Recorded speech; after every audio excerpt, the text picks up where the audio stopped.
My name is Charles Harrell, and I'm here with Mr. Golden, a World War II vet with the Veterans History Project. Mr. Golden, for the record, can you please state your full name? Homer Andrew Golden. Today is April 23rd, 2005 in Corriganville, Maryland. Can you please tell me your birth date? April the 5th, 1921. And your current address? 1009, what is it on? 1009 Whitehair Street. I don't know if I can remember post office box, but Whitehair Street. Whitehair Street. Mm-hmm. Corriganville, Maryland. Here today, including myself and Mr. Golden, is his wife, Mary Lee Golden. I met Mr. Golden through a mutual friend, Mr. Kleitz. Mr. Golden, what war did you serve in? World War II and Korean War. And what branch of service were you in? Army. Can you state your battalion you were in? 71st Airborne Engineers. And you were attached. You were attached to the 5th Air Force and the 8th Army. What was your rank when you were drafted? Private. And what was the highest rank you received? T5 or corporal. Where did you enlist? Where did you report for drafting? 2nd Army, Baltimore, Maryland. And could you state very briefly the general battles that you participated in? Well, the New Guinea, Dutch East Indies, and the Philippines. I want to go back and talk about your early years. I'm not quite sure I asked you when you were born. When were you born? April 5th, 1921. And where? Locust Grove, Cumberland, Maryland. When you were born and you started growing up during the 20s, do you remember anything before the stock market crash? I remember the stock market crash. What can you tell me about that? I was 8 years old then. What do you remember about it? I remember it was things were tough. My dad was out of work for over 6 years, and when he did get a job, it was $1.20 a day. What did he do before the stock market crash? He worked over here. He worked in the sand quarry. He worked as a plumber helper. That's what he was working as a plumber helper when the stock market crashed. He lost his job. Then he found a job 6 years later at a glass factory. Well, a lot of the people that were suffering from depression mortgaged their homes to glass workers and started this little glass factory. And they paid $1.20 a day. He retired from there in 1945, making $18 a week. So he mortgaged his home to help with this glass factory? No, but the next door neighbor did. But Dad had never been a glass worker before that. But all the glass workers, the glass factories went down, and they went and mortgaged their homes and started up one. What was his name? The man that started? No, your father. Andrew. He didn't have no middle name. How about your mother? Her name? Ida Grace. Her maiden name was Ashenfelter. Did you have brothers and sisters? One sister, Phyllis. Born 1923. So you're the older? I'm the older, yes. Can you tell me about your family? How close they were, or were they not so close? Oh, they were pretty close. They were scattered a lot. Some lived in Ohio, some in Pennsylvania, some out in Potter County, Pennsylvania, and out in Akron, Ohio. How did your dad end up coming here? Oh, he was born and raised 2 miles outside of Cumberland on the Canal. In fact, my great-grandfather helped dig the Sand Canal, and my grandfather was a mule boy on it. Who were they? My great-grandfather, I never knew. But my grandfather's name was William. In fact, I have his discharge papers. I did have his discharge papers from the Union Army, and I gave them to my oldest son. So he was a Union vet? Yes, sir. And did you know him also? Him? He lived with us till he died. Did you move from place to place when you were a young child? No, I was born in 1921 in Locust Grove, and I left. I went up there when I got married in August of 1946. When the stock market crashed, your dad owned the house that he lived in? Yes. He did not have a mortgage that you knew of? Yeah, he had the mortgage for $600. Because I had an accident, put my throat open playing baseball on the school field, and running for a fly ball, hit a single strand of barbed wire. How old were you then? About 11 years old, 11, 12 maybe. So that's just about the time the depression was getting bad. Yes. What happened to your family? I mean, did you have to go to the hospital? Oh, no. But just the doctor bills and stuff. No, the doctor came to the home and took me to his office and fixed it up. He said another quarter of an inch and I'd have been dead. Just missed the jugular vein by about a quarter of an inch. I'd run a barb in this hand. I was laying on the ground because it was hurt. This I couldn't feel. I was right to somebody said, "Oh my God, look at his throat." And I put my hand up there and this was all hanging down. Did you play sports after that incident? Oh, some, yes. Oh, yeah. I participated in about anything that I could.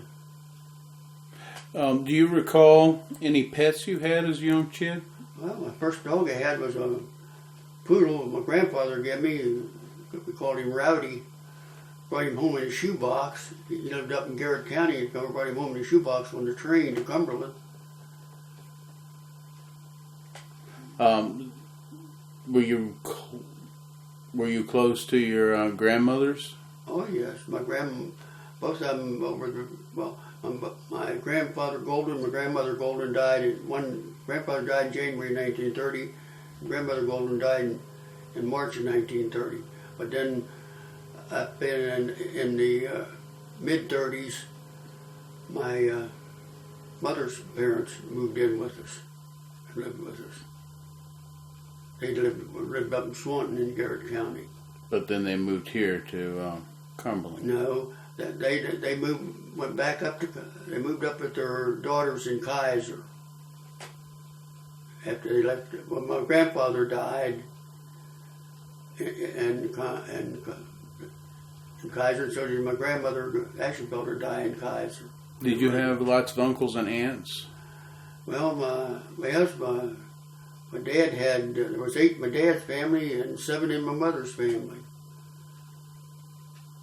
And they all lived nearby?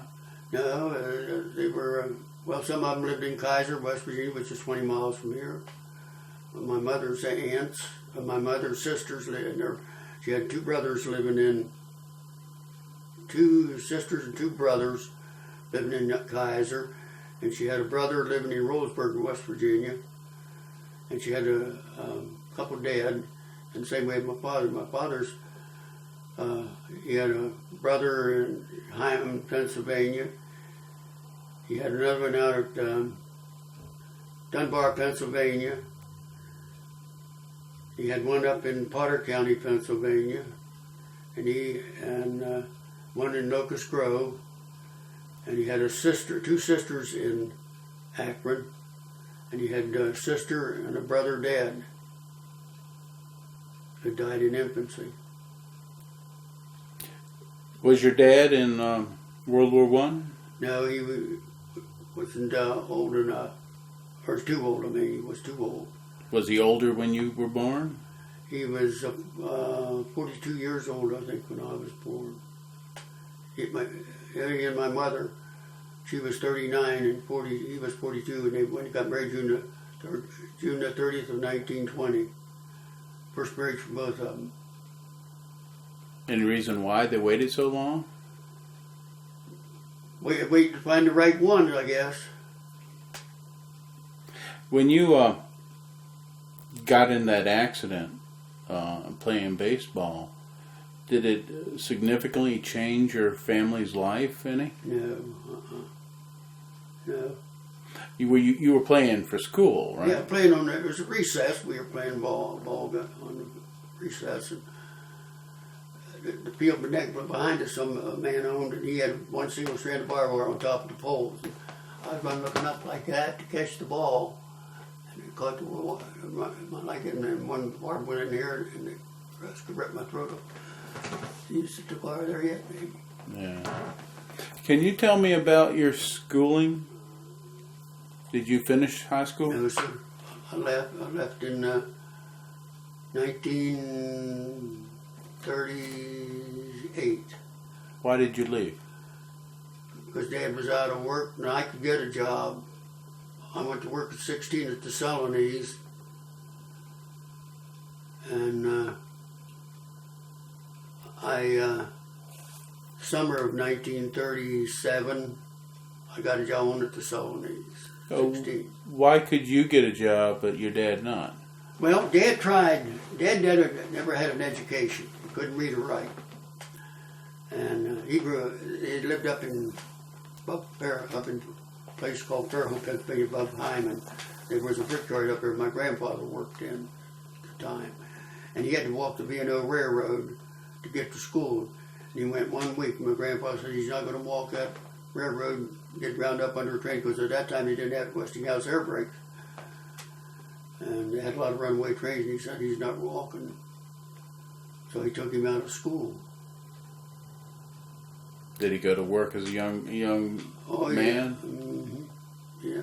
Well, he worked. They moved out there on a farm. You know, everybody worked on the farm, and the young boys. So you got a job at the Celanese plant at about 16 years old. Yes, sir. What did you have to do at that plant? I worked in what they call the service department. I had to wipe dust off the bobbins, and where the yarn had broke on other bobbins, I'd have to cut that off and then send it back to be recycled. Did your family ever take advantage of any of the New Deal programs that Franklin Roosevelt had? Well, your dad worked on the WPA for a while, I think. I remember correctly. You recall where he worked on that WPA project? Just around Cumberland area. You didn't take any of the jobs for young men? I'm coming to that. When I worked there, I started on July the 9th of 1937, and in October of 1937, I got furloughed. No work? Because it was just summer work. And so I went back to school, and of course, when I made $11.88 a week for take-home pay. And out of that, I paid my mother $5 a week board.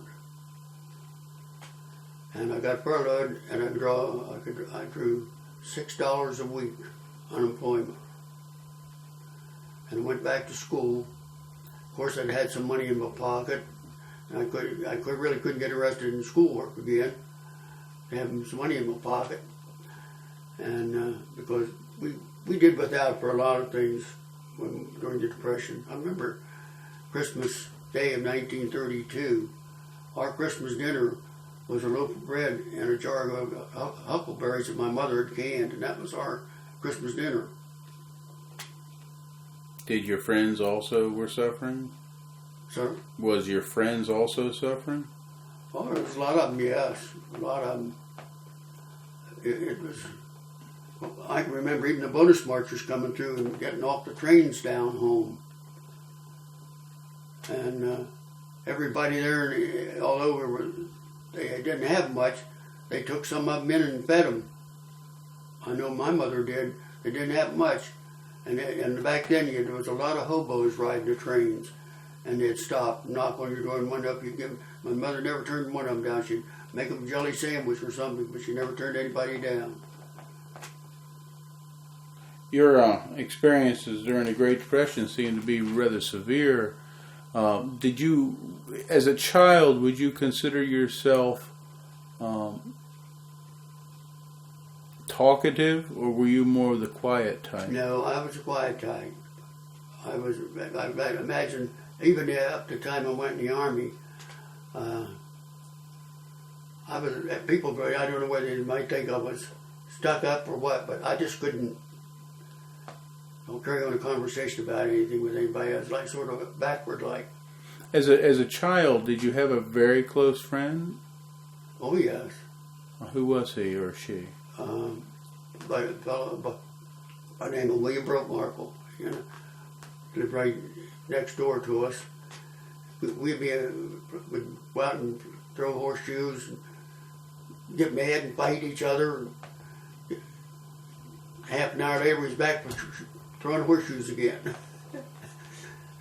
Did you? Were you a country boy or more of a city boy? Well, more of a country boy. I know, I'm not the great. I don't want to get closer to the city than I am right now. Did you hunt, fish a lot? Yes. Did you go with your father, or was it more of a buddy friend? No, mostly I went by myself. That was one thing with my dad. He worked at his age. He worked hard. And then he'd come home and he'd work in the garden. And my job, we didn't have any water in the house. We had an outside well, we had an outhouse, no bathroom. And my job was to get the water in. In my wash day, fill the washer from a boiler on the stove for Mother to heat it. To fill the rinse tub, to get the water in, buckets of water in for the use in the house. Get the wood in and coal in the winter for fire. And because my dad, when he got home and he worked 5 days a week, and then he worked in the winter in the garden in the summer, he was tired. And when they were playing ball, nobody take me fishing. Of course, Wells Creek was close, and I'd fish in Wells Creek. It was only, 100 yards from the house. And but if I wanted to come to, they had a semi-pro team up here in Cardiansville called the Cardiansville Hustlers. And they played from people from around in Pennsylvania, West Virginia, and teams around here. Baseball? And there was an old colored fellow who would walk up from Cumberland. And he'd stop and pick me up and bring me up to the ball games. Or I wouldn't have got up to the ball games because you had to walk to the railroad to get there. And my parents wouldn't let me go. Was there some type of fear that your granddad might have had from an accident or something on railroads? No, well, it just, so many people back then were getting killed on the railroad.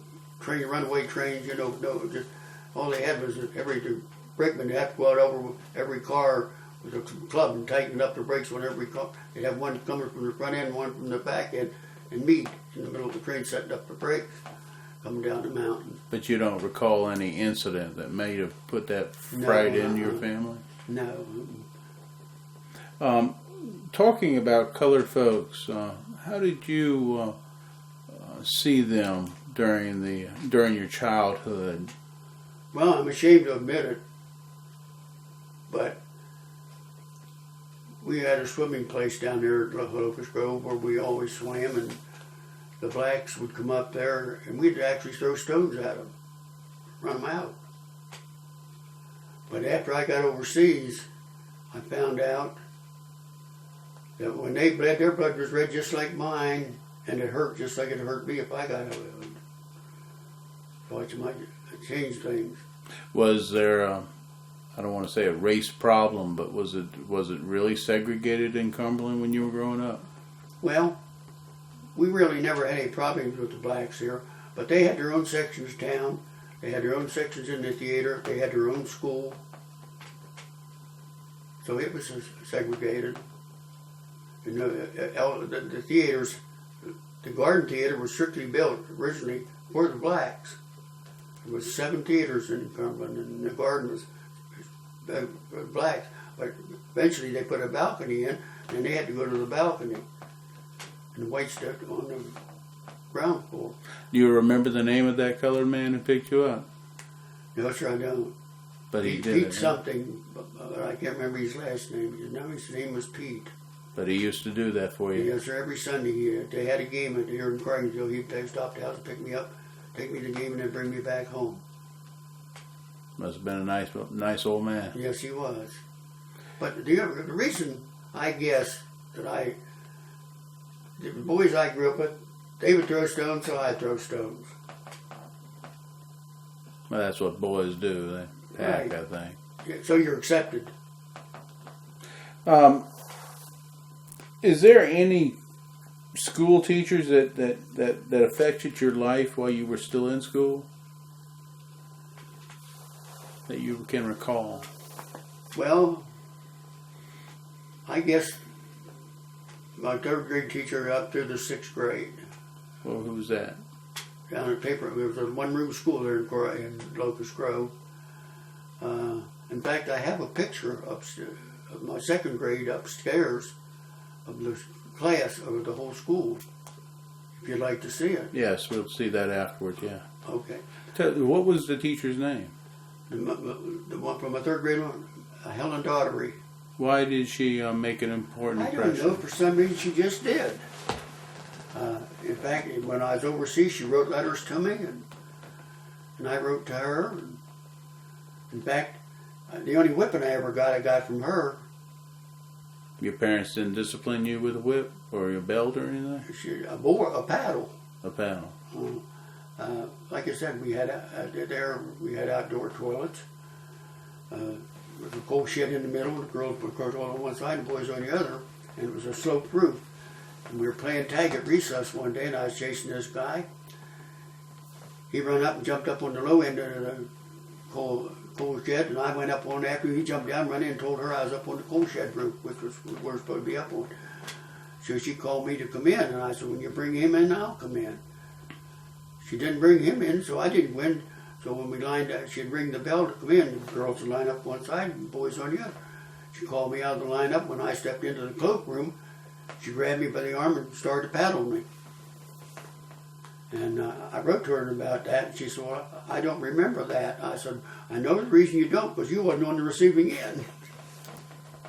Was she an older woman? No, in fact, she was, I imagine she was only about 20 years old when she came there, just out of Prosper State Teachers College.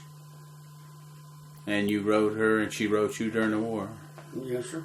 And when the war was over, did you see her? Oh, yes. Yeah, I went down and took some of my, told our students about, and so what pictures I had and showed them, told them about New Guinea and the Philippines and the Dutch East Indies. And when you, in the late 30s, when the horrible things that were happening in Europe started to be known, did you have any clue what was going on in the world? Oh, yeah, because like I say, I was already, history is my favorite subject, and I read that faithfully. Even back then? Oh, yeah. I could take a history book and just read it, and just like I said, like a novel. But that wouldn't be history back then, it would be current events. Were you big into current events, too? Oh, yeah, I always did like to read. From the time I could read, I guess I've read, I'd say close to 1 million books.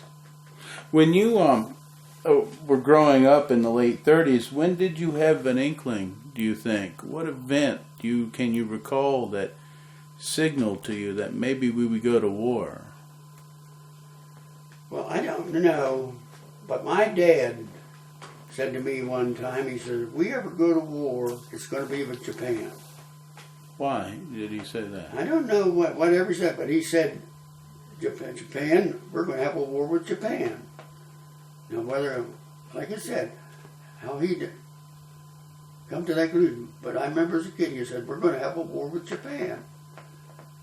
And, of course, back in 36 or 35, 36, 37, when Hitler started grabbing up other little countries, I knew sooner or later it was going to happen. Over in Europe? Yeah. But you didn't have any clue about Japan? No, other than what my dad said. He said, sooner or later we're going to have a war with Japan. The Jewish problem that was over in Europe, was that even thought of before the war by you? Did you ever think about what the Jews were going through? Oh, yeah. Yeah. What I'm trying to ask you is, was it obvious to most folks? I think in a way it was, yes. But they did, back then there was a lot of isolationism. We're not going to get in another war, and we don't want another war. And I remember Roosevelt saying he wasn't in favor of war. And I used to listen to his speeches on the radio with my dad, his fireside chats. Can you describe one of those fireside chats? Not so much the content, but what was happening in your house during these chats? Did you go somewhere to hear them, or did you have a radio? We had a radio. We had a radio. And was it a weekly thing for you all? Oh, yeah, yes. Whenever we always listened to the president, my dad did. And if we wanted to hear anything, we listened to what he listened to. Was it did he have a favorite place to sit in his house? Right in front of the radio. He was right there, and we used to get some mad at him because he thought he could take static. Back then, you got a lot of static on radios. He thought he could take that static off by turning them knobs. Was there a favorite radio show that you listened to? Yes, the Lone Ranger and some of the comedy shows. Pepper McGee and Molly and Red Skelton, those shows. What was your mother doing during this time? Well, my mother was a good cook, and she was a good baker. And to help out a little, she would bake bread. She would bake bread and rolls and cinnamon buns, and I would peddle them up through La Vale. And then when I peddle those, I'd take the order for the next week. And she'd make me that, and I'd peddle them again.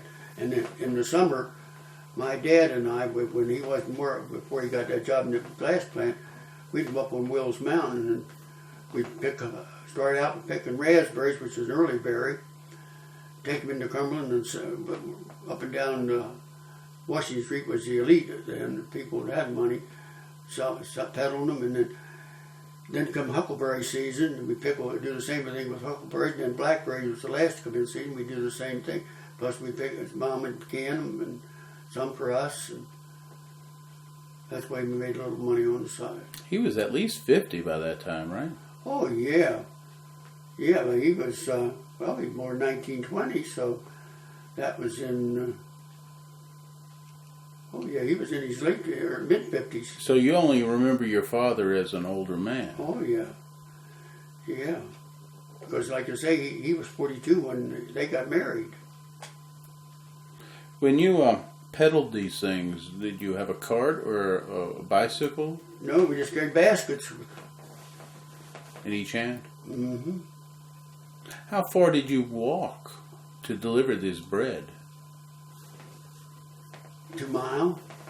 2 miles up and 2 miles down? Mm-hmm. About? Mm-hmm. And then, as you grew older, did you have any girlfriends? Oh, yeah. Yeah. I had my first girlfriend, I had puppy love, I guess, at 12 years old. I thought she was my girlfriend. I had a paper route. I got a penny of paper. and I bought a bicycle for $1.25. Had a single tube tires. I don't know if you know what those are or not. It didn't have an inner tube in there, just a tube with a tire with an air tube in it. You pumped it up, no tube in, and you glued them on the wheels were wood. You just glued them on the wooden rim. And I bought that for $1.25 and pedal papers on that. As you you said you quit school when you turned 16. Was that when you were in 10th grade? I finished the 10th. I was in the 11th. And then you worked at Celanese plant. Well, in fact, I got a little story to tell you there. Like I said, when I had a little taste of money in my pocket, I just couldn't get arrested in school again. So, I don't know, I had a problem with one of the teachers. I don't recall what it was, but she gave me detention. And I wouldn't serve it. I'd go home, get on the bus and go home. So they sent me into the office one time. I had 80 some detentions. Because every time you didn't go, they doubled it.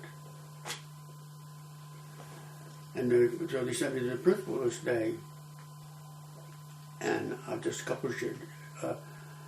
So he said, how come you're not serving these detentions? I said, Mr. Webster, as long as they're running a free bus, I'm not walking 2 miles to home. I said, I got to walk the railroad, and I'm not going to walk it up through the Narrows. And he said, well, you go home. You're expelled. You go home, you stay there, you decide you're going to serve the detention. So I went home. In 2 weeks, got a letter from the school board. If I wasn't back in school, they were going to send a career officer after me. So I went down and enlisted in the Civilian Conservation Corps. I thought you could fight it out with Uncle Sam. That way, I got $30 a month. 25 of it went home, and I got $5 a month to spend. You enlisted in the CCC. Where'd they send you? Down at Northeast Maryland, which is about 50 miles below Baltimore. And what did you do there? We built a state park. We built park trails all through the forest down there. We fought forest fires, drained swamps. Did you make any friends? Oh, yeah. Yeah, in fact, I met a boy down there from South Cumberland. We both got discharged at the same time from the CC camp, and we palled around till we got called in the Army.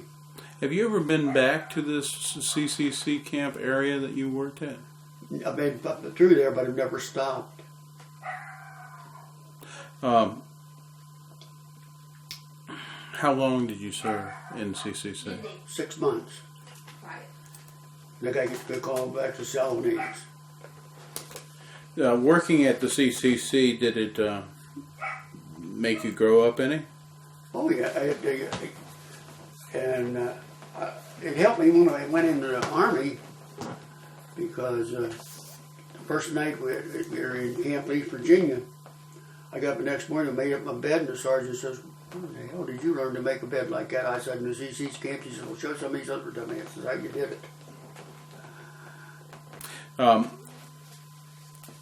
Do you recall the day that Hitler invaded Poland? Yes, sir. You were out of school for a year or two by that time. Yeah, I was, well, I was back to Celanese then. Did you have any apprehensions about what we would do here in America? Well, Roosevelt kept telling us we're not going to get more. We're not going to get in it. We're not going to get involved. Was your family a Roosevelt family? No. My dad and mom were strict Republicans. Me, I go for who I think's going to do the best for me. What did your dad think when you got that job with the CCC and the New Deal, which was a Roosevelt thing? Well, he didn't have, he worked on the WPA, so what's the difference? At that time, you grabbed anything you could get. Even being out of work for 6 years, he was still a Republican? Oh, yeah. Well, if you stop to think about it, look back, it was a Republican president and a Democrat Congress. if you remember Harry Truman called the 82nd Congress a do-nothing Congress because he was a Democrat president and they were a Republican Congress. So they bucked heads. But during FDR's time, it was pretty much Democratic run. But Mom and Dad was strictly Republican. Did your mother get involved with politics? Yeah. Did she even vote? You know what? Oh, she voted. They never missed voting, but they never, got involved in it to the extent of back out, getting out and talking to somebody. When was the first time you voted? Would it be 40? I didn't vote till after I got out of the Army. When Hitler invaded Poland in 1939, did you find that any of your friends understood what was happening throughout the world? Oh, yeah. We weren't, we were pretty well knew what was going on. We figured, sooner or later we're going to be in it regardless. When the draft started happening in 1940, yeah. Did you have to register? Oh, yes. Mm-hmm. Do you recall where you registered? Yeah, well, I registered at the little schoolhouse there in Locust Grove. And when I was 21 in 42. That was later. How about in 1940? Well, I wasn't old enough. Okay. Do you recall where you were when Pearl Harbor was attacked? Yes, I do. I was walking down Balmer Street on Sunday morning when we got the news that Pearl Harbor was attacked. How did you get that news? The paper boys on the street on it. They had a special out. The newspaper had a special out on it. Did you get a newspaper? Yes, sir. Well, was anybody else with you at the time? No, I was by myself. How did you feel that day? Well, I felt like I hated the Japanese, and I do to this day. Any clue where Pearl Harbor was at the time? Yeah, I knew it was in Hawaii. Yeah. So how long did you wait before? Well, I tried. My buddy and I run around with a lot. My name is Adrian White. When we went over, the nearest Marine recruiting place was Uniontown then. We went over and tried to enlist, and I couldn't pass. So he said, "Well, we're buddies. We're going together." Why couldn't you pass? So I wasn't at the time. I only weighed about 119 pounds. And I was 5'10". I looked like somebody with tuberculosis. So they wouldn't take you? They wouldn't take me. In fact, when I got drafted down at the 5th Street Armory, First Regiment Army Department, the doctor turned me down because when he gave me the papers to sign, I was so excited. I was shaking so bad I couldn't sign the papers. So he said, "Well, we can't take you." I said, "I'm all right." I said, "The same way when I got my driver's license." I said, "I was so excited, I couldn't, when he had sent me the license to sign, I was shaking so bad I couldn't sign it." I said, "I'll be all right." So he said, "We'll have to talk to the head doctor." So they called the head doctor in, and he said, "Why do you want to go in?" I said, "Well, all my buddies are in there, and I want to be in there too." He said, "If he wants to go that bad, pass him." And did you enlist? No, I was called up with the draft. That was on the 13th of August, and you had 14 days then to report. So on the 27th, I reported to Camp Lee, Virginia. Camp Lee, Virginia? It's Fort Lee now, but at that time it was Camp Lee. In fact, back during the bootlegging years, when the country was dry, that's where they kept all the bootleggers. They, instead of sending them to prison, they sent them to Camp Lee, Virginia. How did you get to Camp Lee? On railroad, out of Cumberland, on the pasture out of Cumberland into Fort Lee. And you were still living at the home at the time? Yeah. What did your parents think about you being drafted and having to leave? My mother cried. And she didn't think I was going to come back. But I never had that fear. I just somehow knew that I was going to make it. How about your dad? Well, the day I went and left, Dad was at work. But I got home, I think, 3 times. I was at Camp Lee 3 days, and he moved me up to Fort Belvior, Virginia, which is an engineer training base, and I was there from August till November. Camp Lee, I was there 13 weeks. At Camp Lee? No, I was at Camp Lee 3 days. 3 days, Camp Lee, and then went to Belvior. Went to Belvior. Why did you go to Belvior? They'd send you out, if they were going into infantry, they'd send you out to, like down south to the infantry base. Engineer was they sent me in, whatever, they give you a test. And whatever your capabilities are, whatever your capabilities are on that test, that's what they put you in. So how did you get to become an engineer? Because they saw some ability in my dad was worked as a carpenter and all that stuff, and did carpenter work. He built our house. Couldn't read or write, but he built a house, and so I more or less watched him, and I had to just pick up that knack. And they thought you would be a good engineer. Yeah. So you got to Fort Belvior in 1942, and you would think that'd be about what month? August. In August of 42. And how long did you stay in Fort Belvior? 13 weeks. What did you do there? Took basic training. You built bridges, you built set booby traps, you built corduroy roads, which is you cut down logs and lay across the swamps, and had to go out on the rifle range and fire for record. Out of all these activities at Fort Belvior, what did you find that you liked the best? Everything. I liked everything about the engineers. I always said if I had to go back and enlist, I'd enlist in the engineers again. Did you also go through some type of parachute training, or? Well, our training was glider, because all our equipment in the airborne engineers was made to fit in these G4 gliders. We take our Army 6x6, which is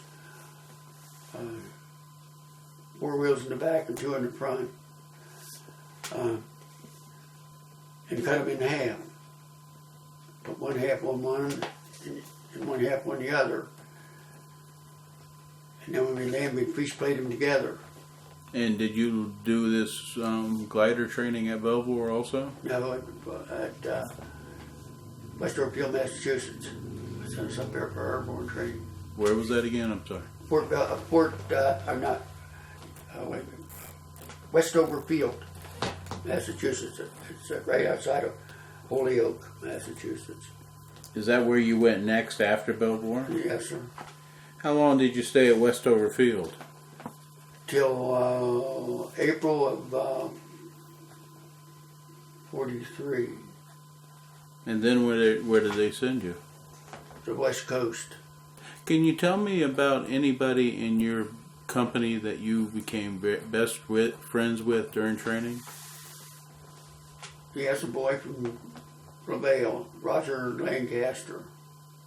He's passed on now. What did you and him like to do that made you friends? Well, we went to attended the same church before we went in the Army. And we just got close. And he was a little younger than me. His mother asked me if I'd look out for him. His mother and my mother were good friends, so we more or less palled around together in the Army. Was that the only person from your local area here that you knew in the engineer battalion? No, we had a boy from Paw Paw, West Virginia, which is 28 miles below Cumberland. Roy Powell, and he was the other coachman around this area. But most of our boys were southern boys, Alabama, Louisiana, Mississippi, and the other half was New England boys. Did you operate any heavy equipment as an engineer? No, I was. I started out when I got the outfit. I was in battalion supply, clerk of battalion supply. My job was to go pick up stuff for the battalion and count it and then disperse it to the line companies. So you went to the West Coast. Was that San Francisco or San Diego? San Francisco. We went to Camp Stoneman, California. And that's about 50 miles upriver from San Francisco. We had to take a ferry boat down to San Francisco to run on the ship. How long did you stay on the coast before you went? We was only there about a week, processing. And then while they were loading our stuff on the boat. And when you got on the boat, did you have full equipment gear? Oh yeah. Yeah, we carried a 60-pound pack on our back and a 9.5-pound rifle. Were you an expert shot? No, I was a sharpshooter. I missed expert by 1 point. I shot it at a 299 out of 300. Did you get on a boat in San Francisco to go overseas? Yes, sir. What's the name of that boat? Do you know? USS President Johnson. President Johnson? Mm-hmm. Laid in the mud at San Francisco for 12 years. They took her when the war broke out. They took her out. Worked on the engine a little bit, slapped a coat of paint on it, and loaded the 1st Marine Division on it. Took them into Guadalcanal. That was the first trip. And we were the second ones to go on it. And where did the President Johnson take you? Port Moresby, New Guinea. Can you describe Port Moresby when you first found out it was Port Moresby? It was at the time it was the capital of New Guinea, and it was just a town built almost like on a hillside. In fact, when we got there, our ship couldn't get into the wharf. They brought ducks out, which is amphibious trucks, and we climbed down those rope ladders into the ducks to come into shore. We were 35 days going across, and I was seasick 35 days. Had you ever been on a boat before? Never been on a boat before. I got on that ship, it weighed 158 pounds, and 35 days later got off, was 130 pounds. Did it physically affect you so you couldn't do your job also? No, after I got on the shore, I was all right. Just when I was on that, it's a funny thing about it. The Pacific is not like the Atlantic. You look out across the Pacific, it looks like a mirror. But you get this.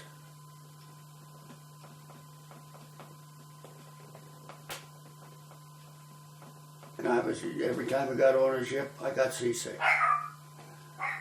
14 days going up from there to when we left the invasion of Philippines was on an LST, which is a shallow draft boat. And they really pitch and roll. And we were 2 weeks going up, and I was sick 14 days. Even after the long trip across the Pacific, you were still sick? Yeah, but come home on an old Liberty ship, we was 3 days in a storm. When you look out the porthole and the waves were higher than the ship, you thought, uh-oh, we're going to go under. 3 days, I wasn't seasick. Soon I went back to that slow motion. I got sick again. Why, at the time, even after I got home, and her and I were married, I couldn't ride from here to Cumberland in the back seat of a car without getting travel sick from that motion in the back seat. Tell me about what you did at Port Moresby. Well, when we got on the ship in California, we got on with all winter clothing. We thought, uh-oh, we're going to the Aleutians. 35 days later, we get off of Port Moresby, New Guinea, 2 degrees off the equator with winter clothing. So they run us. We unloaded late in the evening. And they run us. By the time we got out, got our something to eat, and got our pup tent set up. It was dark. So they go and send us in the next morning to get to the base quartermaster to draw summer clothing for the battalion. And then we more or less, we were there, I guess, we landed there in sometime in the latter part of May. And in the latter part of July, we were there about a month. Of 43 or 44? 43. Right. We were getting ready to move up to where we was to build an advanced fighter strip, a place called Tsili-Tsili, New Guinea. Tsili-Tsili? Tsili,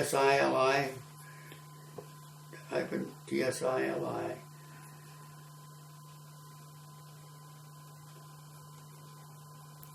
Did you know how to build a fighter strip? Oh yeah, we knew how, because we had all this in training, our operating equipment and all this stuff. And we had the engineering officers along with us that built highways and bridges and dams and stuff. They knew what the heck they were doing. But we built an advanced fighter strip there. That's where we were 50 miles behind Japanese lines there. And we were the defense battalion. We had 501 enlisted men and 29 officers. And we were the defense battalion for that valley. Plus they had a small Air Corps outfit and some Australian soldiers there. Maybe a company, or less than a company. But your battalion was the protection battalion. Yeah. Mm-hmm. If an attack had come down that area, you were supposed to fight it off. We were supposed to fight it off. And anyway, while we were still there, Moresby, New Guinea, where we first come in apart, because the Japanese come over at night and drop bombs every night. And you better have a foxhole to get in. And we should hope it didn't, nothing hit you, because we never had time to build covers over ours, where the ones that were stationed there had covers over their foxholes. And I ran into my cousin, by the way. I lived down at Locust Grove. He lived here in Crossville, which is 4 miles apart. I hadn't seen him for 5 years. Walk over there, and we was there 3 days at Port Moresby, and eating out cold canned sea rations. In fact, the cans were so old and rusty and stuff, you didn't know what you were going to get till you opened it up. And they said, we're going to take you into the air base tonight for a hot meal. So they loaded us all on trucks and took us in, and this humongous mess hall, must have been big as a football field. And we go through this line, and I get my mess kit filled up, and I go down looking for a place to sit down. I see this one vacancy over in this table, so I walk over it, work my way in, sit down, turn to the fellow next door, just a pass the salt, pepper please. Turned around like that to say, when he handed it to me, here it was my cousin. 12,000 miles from home. So, we palted around together till we got moved up to Tsili-Tsili. And with him, when we had some free time. But those bombers kept coming over. Oh yeah, in fact, my cousin told me, just a month before we got there, you'd listen to Tokyo Rose, and she'll say, you boys at Port Moresby, tomorrow at noon, we'll have 100 bombers over Port Moresby. He said, you could set your watch by them. He said, our fighter planes, which was only P-40s at that time, and they didn't stand the chances as a zero. Because they could zero was much more maneuverable, could out-turn them, out-climb them. The only thing you couldn't do was out-dive them. That's the only way our P-40s would get away from diving. But they'd be bringing our P-40s in before 12 o'clock and run them out in the jungles to hide them. And at 12 o'clock, those 100 bombers would be there. Was there 100 bombers? Oh, or were yeah. they Leo said, they said there was 100 bombers, there was 100 bombers. How close did a bomb come to your position? Well, At Moresby, man. I'd say 200 yards where we were. How did it feel when it exploded? You were scared. You were scared. But when we got up farther, then they started getting real close. At Tsili-Tsili? Tsili-Tsili, on August the 15th, it was a Sunday.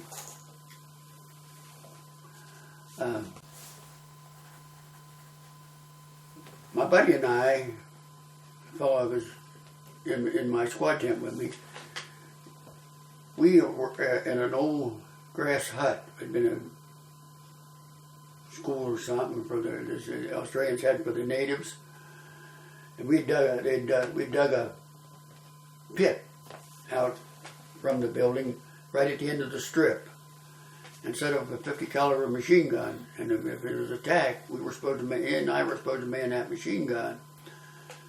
So this Sunday morning, we had planes coming in, bringing supplies in, because like I say, we brought Japanese lines, and the only way we could get supplies was fly them in on these C-47s, and they'd have a fighter escort with them. And it happened that day, they had a P-39 escort, which was like the P-40, out to fly Japanese Zero, and fly rings around it. But he and I were sitting there at HEP that day to get out of the heat. We heard these planes coming in, and first you knew, you're put. Darn. Plane's motors was a little something matter with it. So I would stroll out, look up like that, and just about then, here was Jap Zeros with big red meatballs on the wings. I said, holy hell.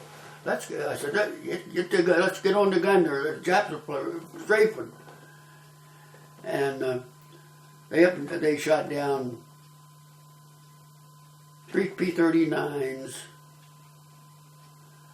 and two transports. And those, but before them trees were shot down, those 12 P-39s shot down 13 bombers before they dropped the bomb.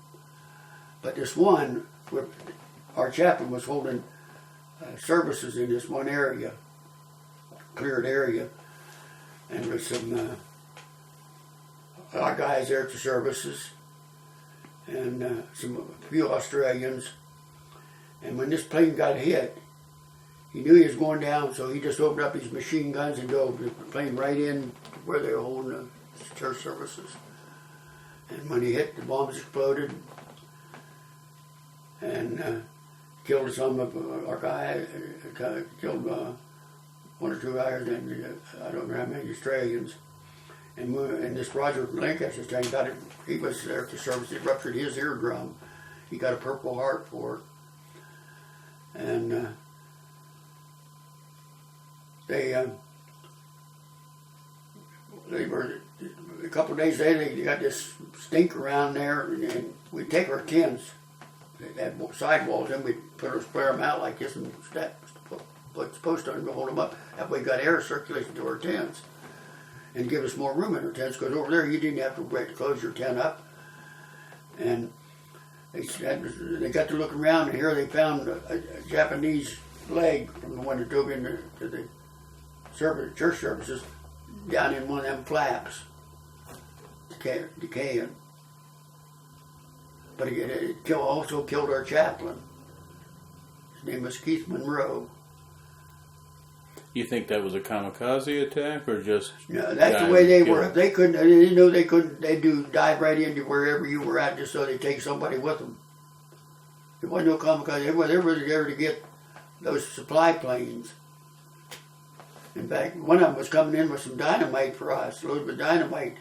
And he didn't even go in the strip. He went out in the kunai grass, landed. But that kunai grass sometimes is 8-10 feet high. We need to pause here for new tape in.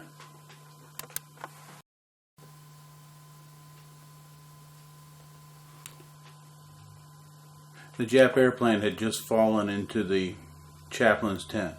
No, he wasn't in the tent. He was just out in an open field, and he dove right into where they were holding the services. Did you see any Americans or Australians get killed from bombings? I don't know, because I was on that machine gun. Tell me what you were you shooting the machine gun? I was feeding the ammunition. My buddy was shooting. I fed the ammunition. How close were these attacking airplanes? Oh, even Christmas, maybe 50 feet in the air, 50, 75 feet. Flooded across the field scraping. It was a 50 caliber machine gun you were shooting? No, they only had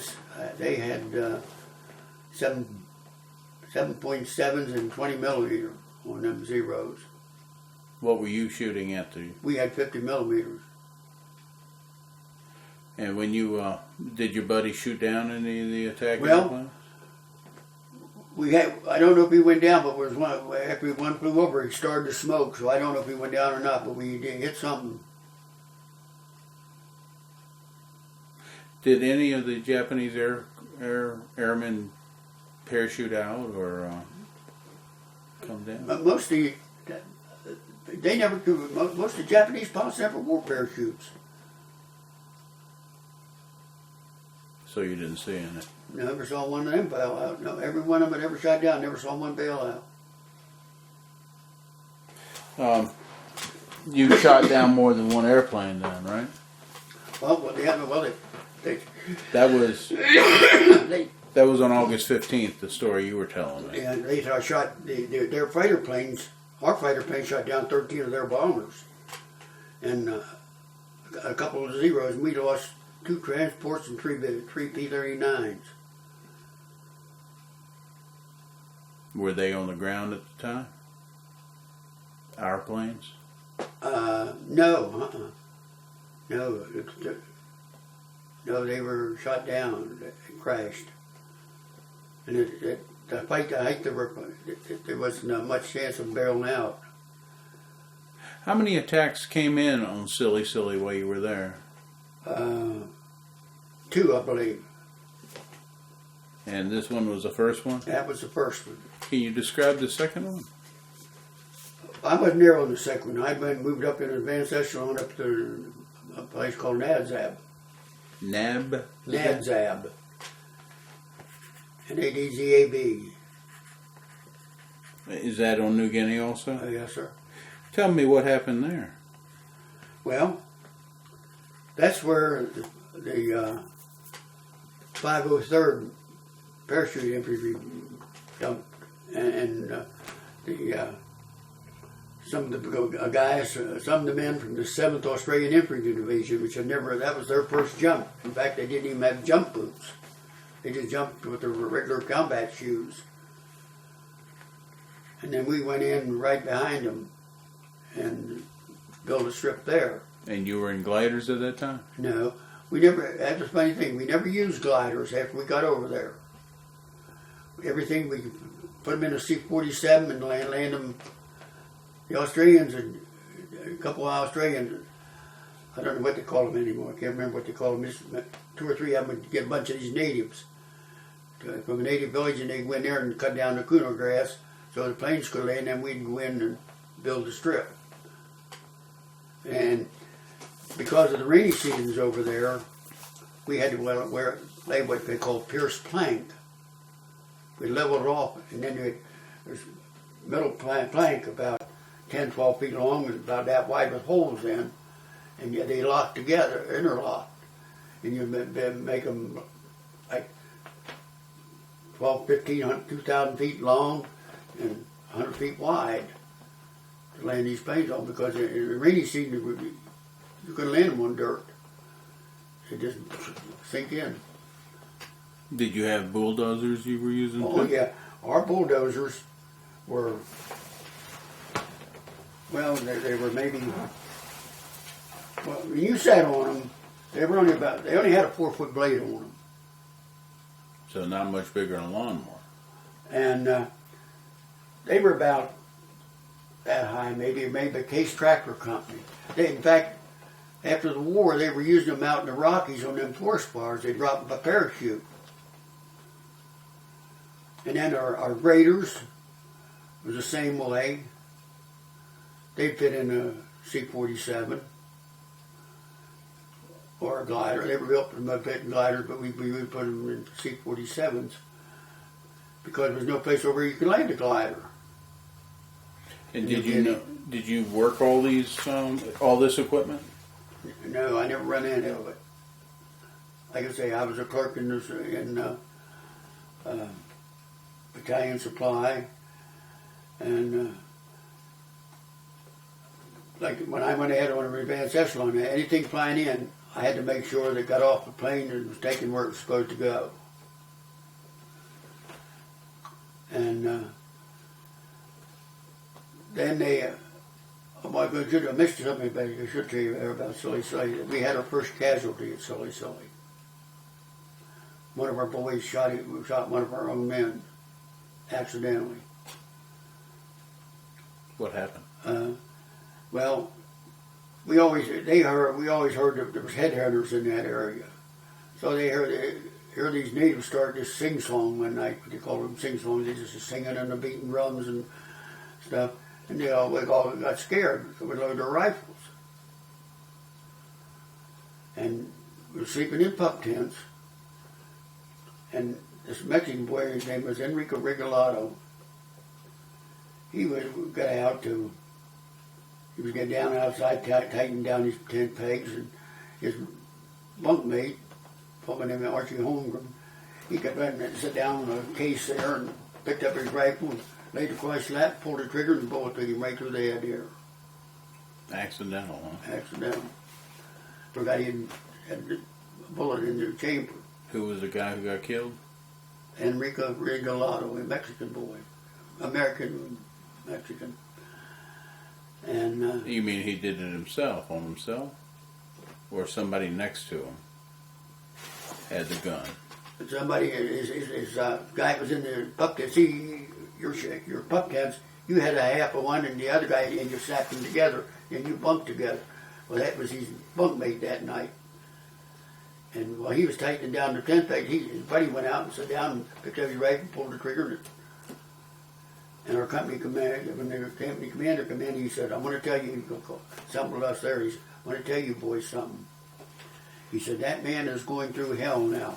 He said, "And if I ever hear any of you bring that up to him," he said, "I'm going to make you sorry the day you were born." Because we thought he was going to freak out. Who was your commanding officer? What do you mean? I got it there in the book.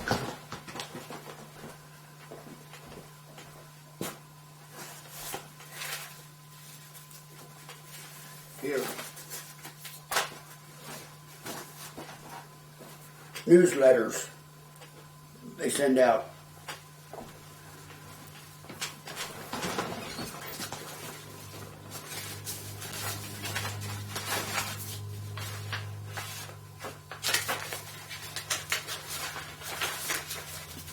Well, it's okay. We don't need no names right now.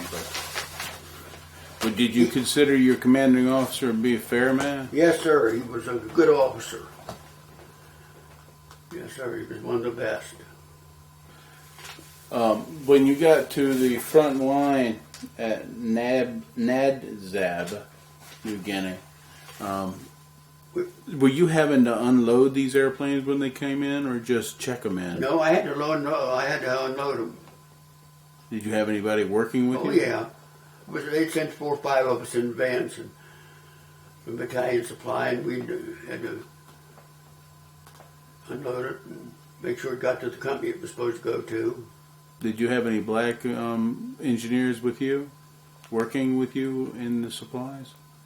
Anyway? Black people working with you? No, back then there was black outfits and there was white outfits. No, they were segregated then.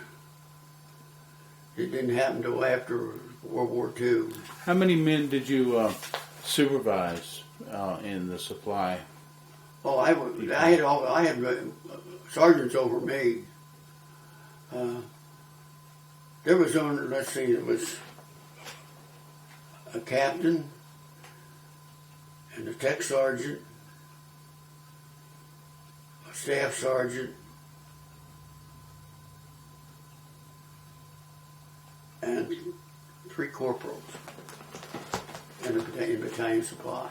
So that made you on the lower end of everything. Yeah, right. And for about 500 people in the battalion. Right? 501 enlisted men and 29 officers.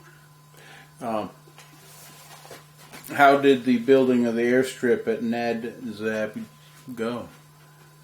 Well, there we got bombed pretty frequently. And I was out one day picking up supplies coming in.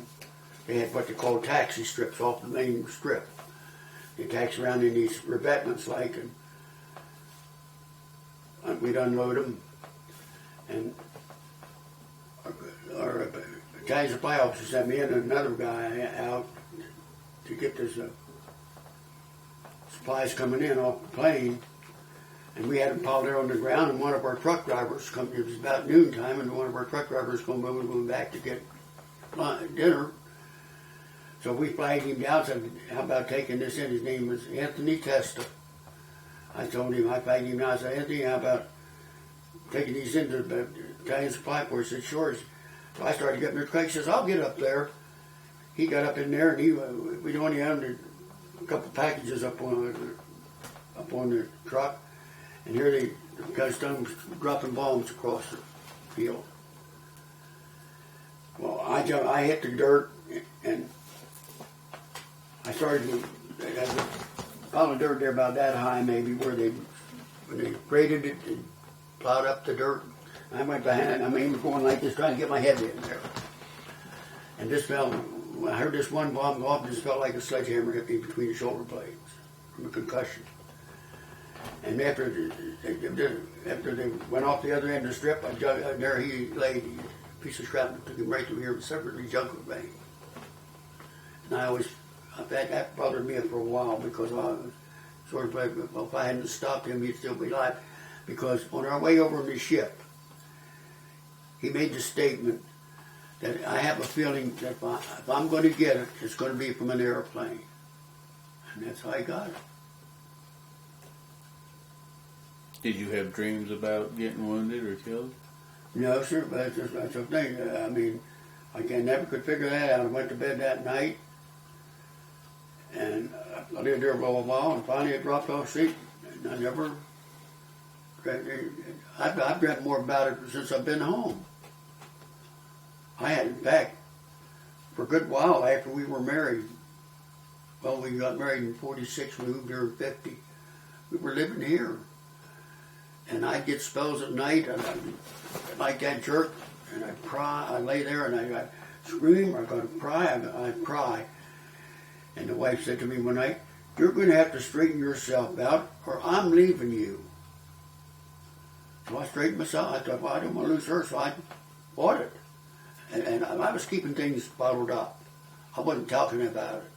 And I found out when I got talking about it, it helped.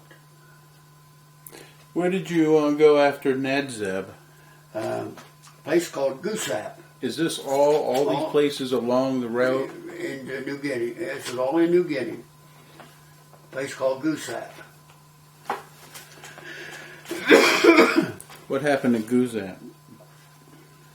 Well, we got bombed a few times. We built a big airfield there. And in fact, when they flew me in from Nadzab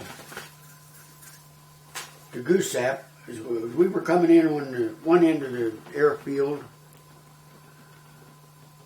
it was an abandoned Jap airfield. The Japanese were going off the other end from a strafing attack. So they were just ahead of you? And they were just ahead of us, the plane I was on.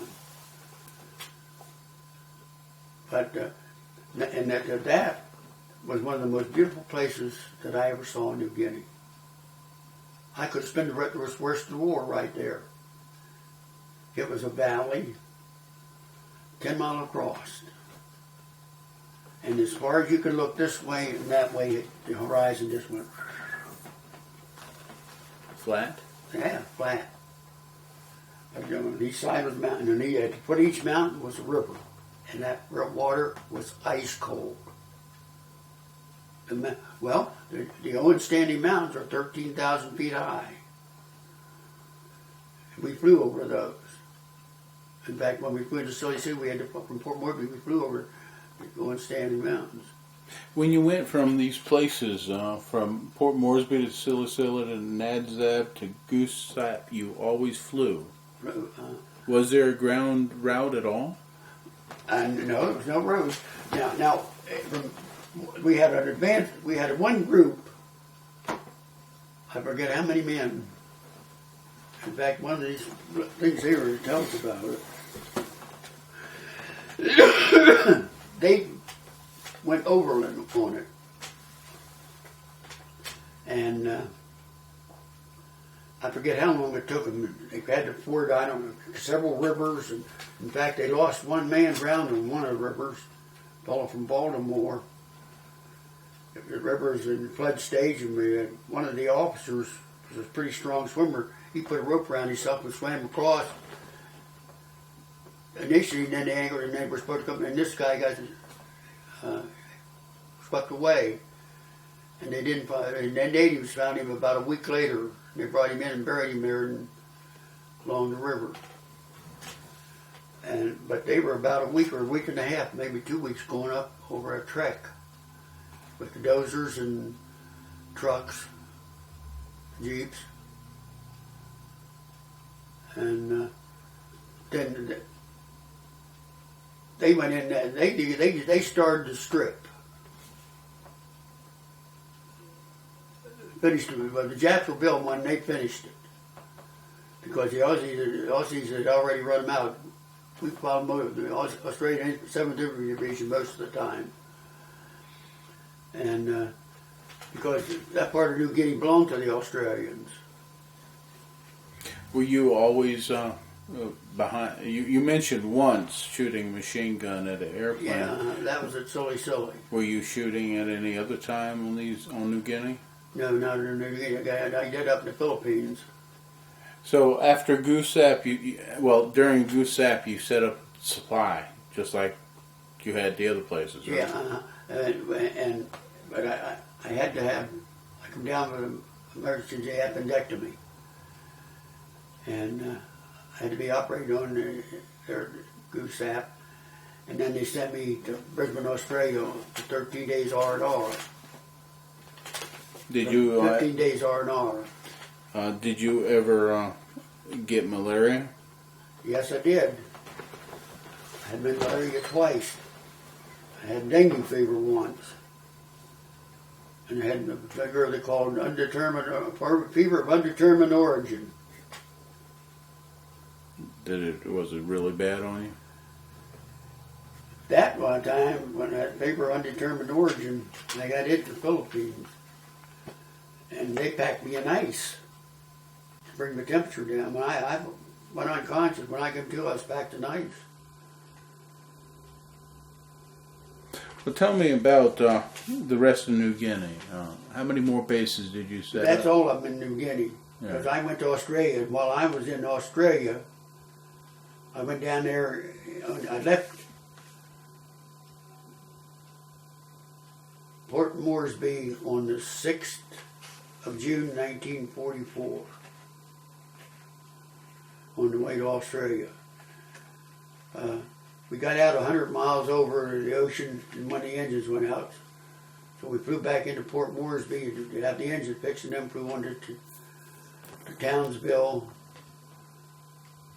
Australia, fuel up, and then flew on to Brisbane, Australia. And when we got to Brisbane, they put me in the hospital there with malaria again.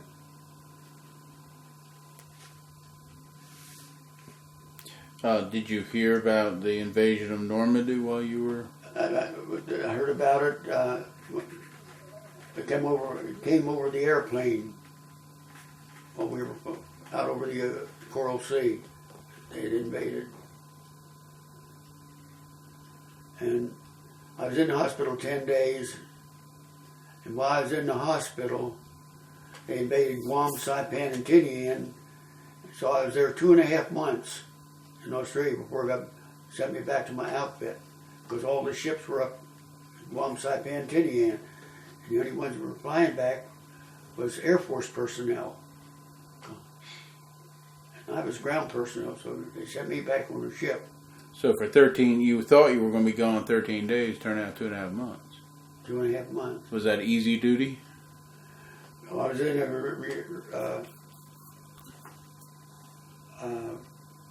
Repel Depot, they call me, where they sent the replacement depot is what it was. You'd stay there. Well, the day of 13 days, I was at a rest there, right in the city. And then this replacement depot, it was on a racetrack outside of Brisbane. They had a big army camp set up on it. And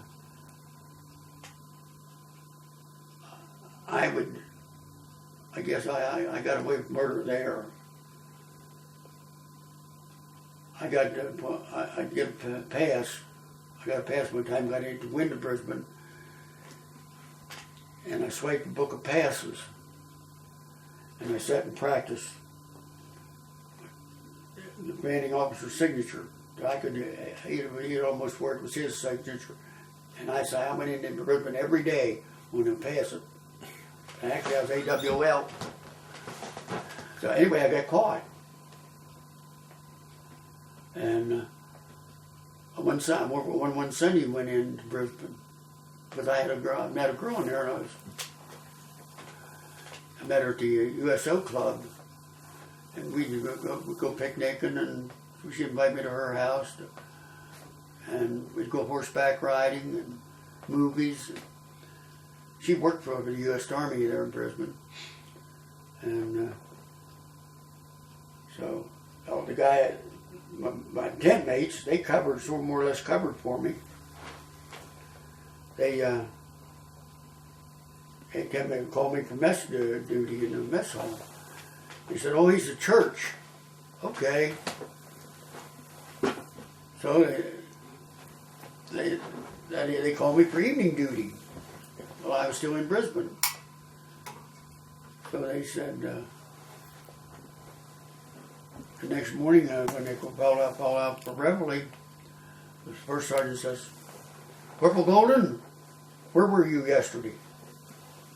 I says, "In Brisbane. Do you have a pass?" "No, sir." "Don't you think you need one?" "I guess I did, but I didn't have one." He says, "Well, you're on KP today, all day." He said, "And you will report to me every hour on the hour." So I reported to him every hour on the hour. The next morning I got back, I went to mess, said roll call, went to the mess hall and ate my breakfast, went in, wrote myself out a pass, and back into Brisbane. You had been on New Guinea for almost a year. Oh, I was there 13 months. 13 before months. I got sent down. Yeah, I've been there 13 months. And pretty much under constant attack. Yeah. We was always getting alerts. Mostly, well, if you had a bright moon, you could look for them. Once in a while, they come over in the daytime. Well, back when we was there at Tsili-Tsili, I'll get back to it. We were staying in the mess line one day, and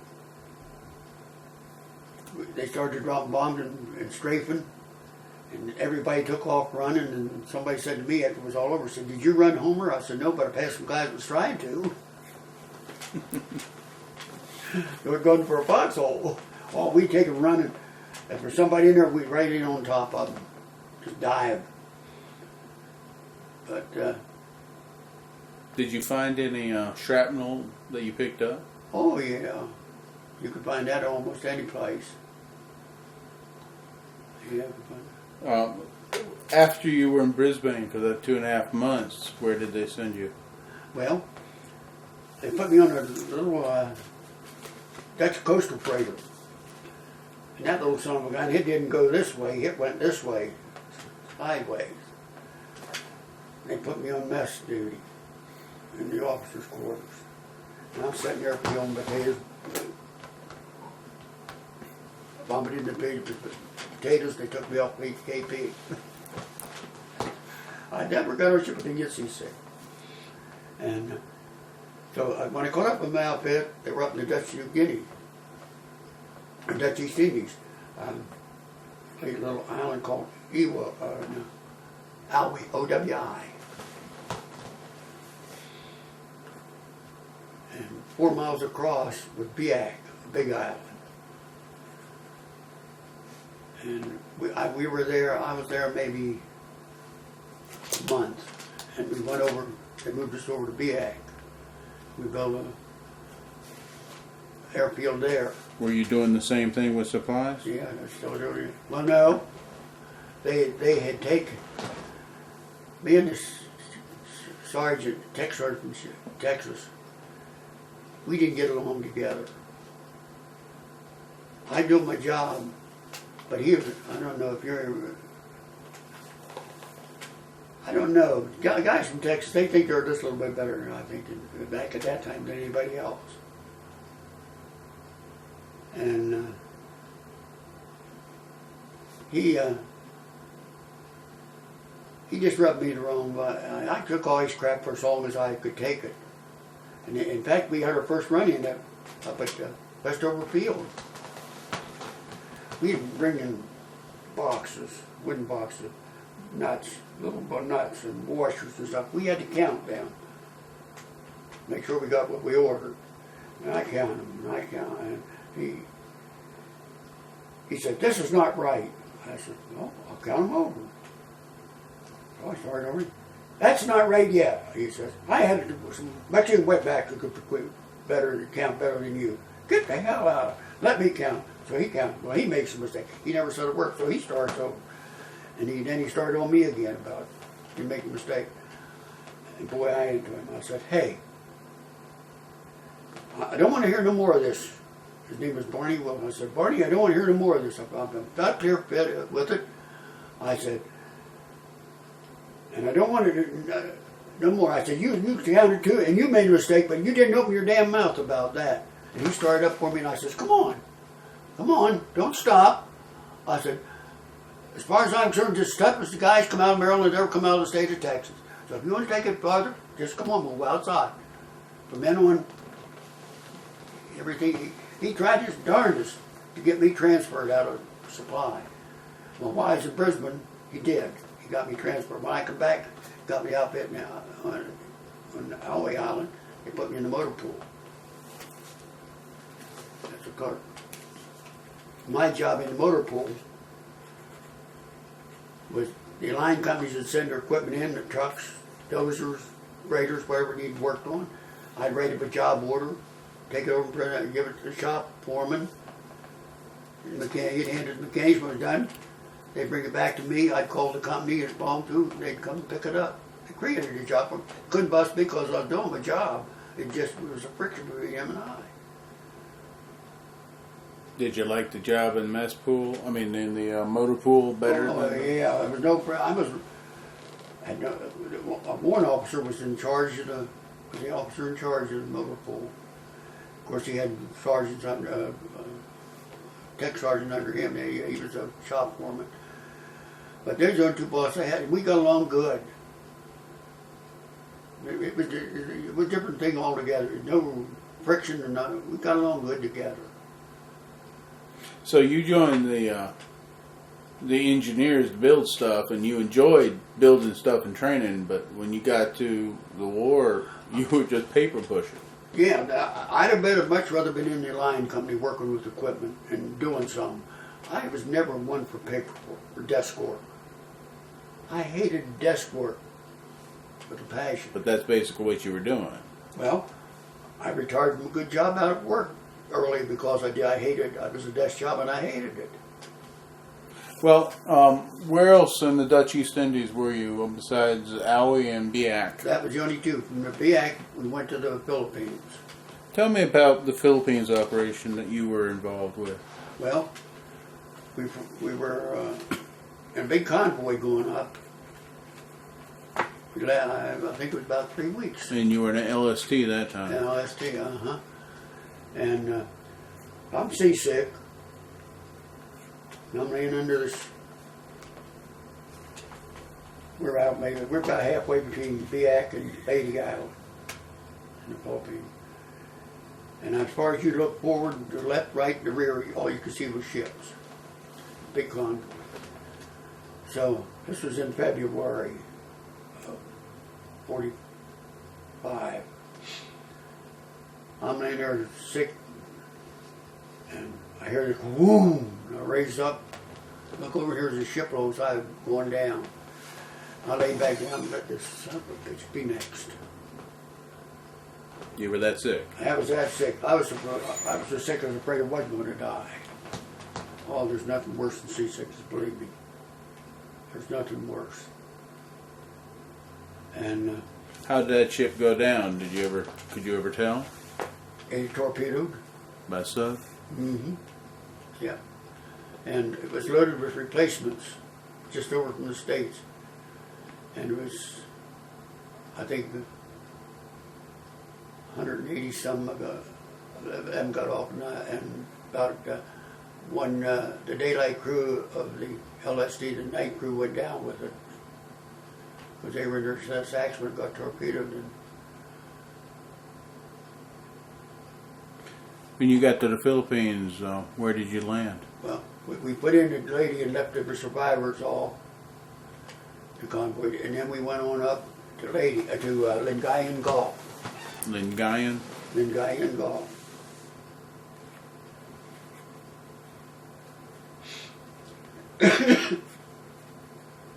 Tell me what happened there. Well, we unloaded and did a convoy down to Clark Field.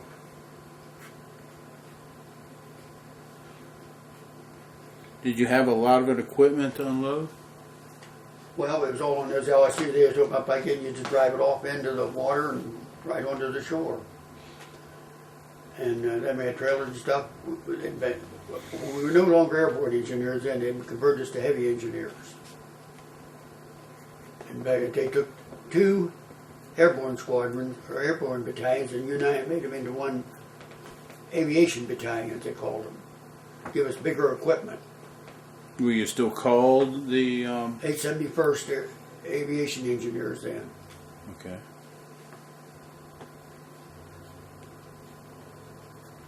So you got to Clark Field. Is that... and what did you do there? Well, we set up camp there that night, right after dark. The Japanese were right behind Clark Field is Fort Stotzenberg, which used to be the old cavalry base. And the Japs still had that. And they started shelling us. Is this the first time you were shelled by artillery? Yeah, by artillery, yeah. So anyway, the next morning, we had the field was operational. We had P-47s. They'd load up with bombs. They never even take their wheels up. They just circle around and come around and strafe the Japanese and drop a bomb on, come around, load up again, and go around again. Just one plane after just in a circle like that going. And right at Fort Strasburg, that's right at the bottom of the Zambales Mountains. Well, of course, after that, they drove them back in. Then the infantry drove them back in farther into the mountains, the Zambales Mountains. Excuse me. So and then it was only there maybe a week and a half, and we went on down to a place called Florida Blanca. In fact, we traversed part, I guess, of the battalion best march to get there. Yeah. And it was ready. The place Florida Blanca is right over the mountains from Subic Bay. And we built a B-29 strip there. Big one, big strip. And today, it's the Philippine Air Force Academy is there. And we built that, and I was walking guard there the night for the Japanese. We got word the Japanese had surrendered. At Lengyn, that's at near Clark Field, right? No, there's what's that at Clark Field? You said you were at Leyte Gulf, Lengyn Gulf, Clark Field. Then Florida Blanca. Florida Blanca. Mm-hmm. That's where we built the B-29 strip. So that was well into the summer of 45 of that time. Oh, yeah. When did you go to the Philippines? Can you recall? Yeah, February. February 45? Uh-huh. So Leyte Gulf was pretty much already. Oh, it was already done. It was already occupied by our troops. How about Lengyn Gulf? Lengyn Gulf. Well, yeah, they went in there in January. We went in February. The invading force went in January, or latter part of January, I think it was. We went in the early part of February. So the closest you really got there in the Philippines to the fighting is when you were at Clark Field, and the next base over was the Japs.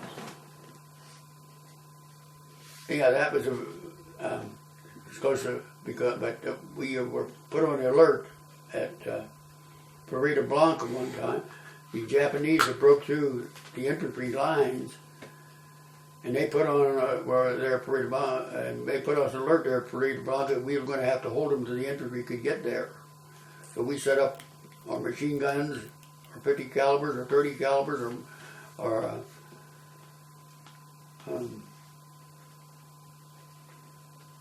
mortars. We had the smaller mortars. We didn't have the 81s. I forget what more caliber they were. But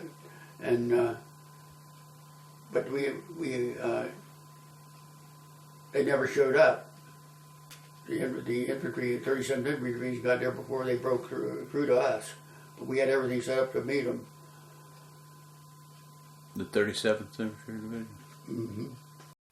And a boy, first sergeant in one of the companies there in that 37th Infantry Division, grew up with me down at Locust Grove. I met him there. I was just talking to a guy in the 37th this morning. Mm-hmm. But he was wounded by that time. Yeah. So the attack never came. No, Besides shooting your 50 caliber at Tsili-Tsili, and you were helping at the time, did you ever shoot at enemy aircraft or enemy troops with your own rifles? No. Never had to do that. Never had to. In fact,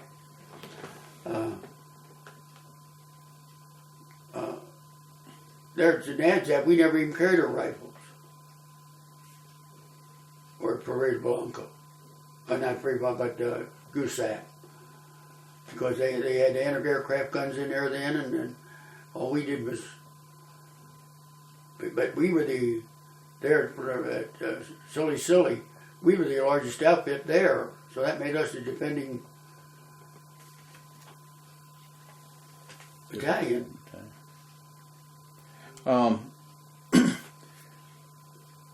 Do you recall when you were at Florida Blanca when you got word that the war was over in Europe?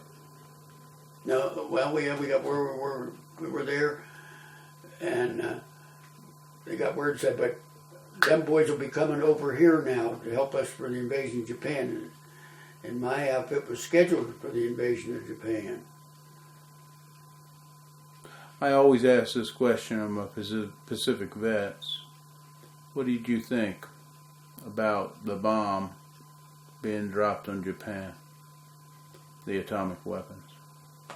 Thank God it was.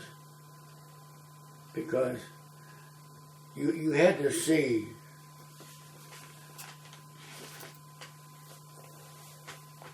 the things that they did to people. When we went in there in the Philippines, I mean, them poor people, they were nothing. They looked like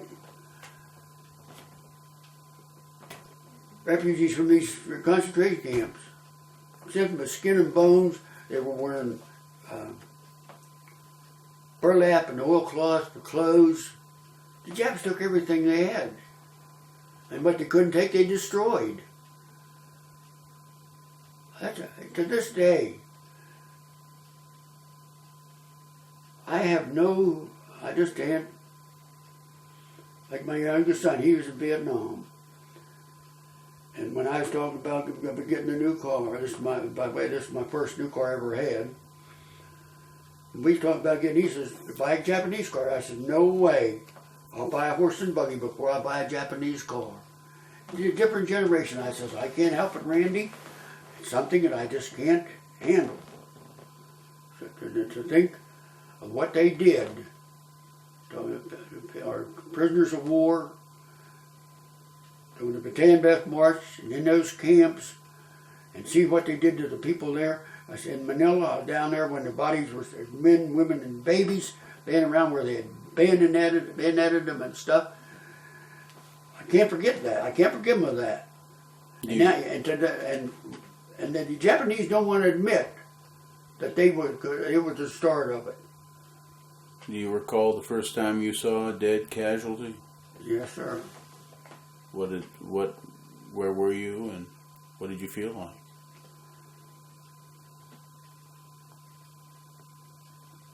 Well, it's hard to explain. It's hard. You want to try and help,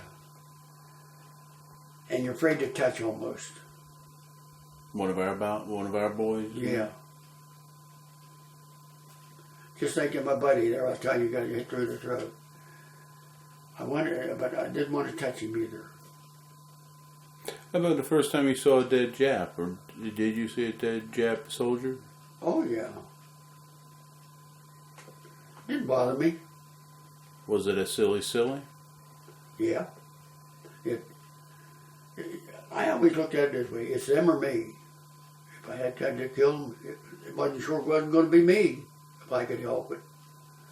It might sound hard, but that's just the way I am. While you were in service, did you see any entertainment shows? Oh yeah. Yeah, I saw Bob Hope, Jerry Colonna, and I can't think of the girl's name. Her name was Patty. Saw John Wayne. Where did you see most of these shows? In New Guinea. They actually came to the bases that you were in? Yeah, and the Philippines, they even brought being an engineer outfit has its advantages. We'd set up a screen and have movies. And you got to do that? And there at Florida Blanca, we built a big stage and put a screen up on it. We'd have movies there. Even the Filipinos would come in here and watch the movies. And the stage show Oklahoma came there and put on a show at that stage. Can you describe to me how the Filipinos viewed us through your eyes back then? Like saviors. They couldn't do enough at the time. When you first went in there, they couldn't do enough for you. But then towards the end, by the time I left there, they were starting to gouge you a little. Things. Did you become friends with any of the civilians? Oh yeah, yeah. We had a Filipino mechanic lived right down over the hill from where we were bivouacked. Worked in our motor pool. Biac was his name. He had 2 daughters, and excuse me. His oldest daughter and I used to we were good friends. I get down there and talk to her in the evenings, and I had a little. We had Filipino girls come around and pick up your laundry, take and wash them and iron them for you, and bring them back all nice and pressed for 5 pesos, which is about 2.5. How about the civilians on New Guinea? Well, They were natives, and you didn't fool around with them. They told you don't fool with the natives because they were just that far out of cannibalism. So don't push them. So we don't want to stir them up. That's the reason the natives helped us against the Japanese, because the Japanese raped their women, they bayoneted them, they treated them like dirt. When you heard about the surrender, what did you do? You were on guard, you said. I was walking guard on the perimeter. I took her to death. Started firing my rifle. You fired your rifle? Yeah, bang, bang, bang, bang, bang. Did other people do that too? Oh, yeah. Yeah, it was a big celebration. Who told you that the Japs had surrendered? Somebody was playing a radio in one of the tents and come over. You heard it? I heard it. Thinking about your wartime career, was there anything that was just totally silly that happened during your military career? Not even think of right out. Or humorous that you just thought was the funniest thing that you had ever seen? Or was it very serious all the time? It was serious. When it comes to you killed somebody or seeing your buddies killed or that fear of getting killed, you're pretty serious. So you didn't see any practical jokes being pulled very much? No, not much. Everything was pretty serious, and especially as an arc outfit anyway. As you look back onto it, and I realize that you were called up briefly for Korea. Mm-hmm. As you look back on your wartime experience, has it changed you? In a way, yes. Like I said before, I was very backward. Just like I didn't have no confidence in myself. It gave me some confidence. Like I said, people might have thought I was stuck up or something, but I wasn't. I just couldn't hold a conversation with anybody.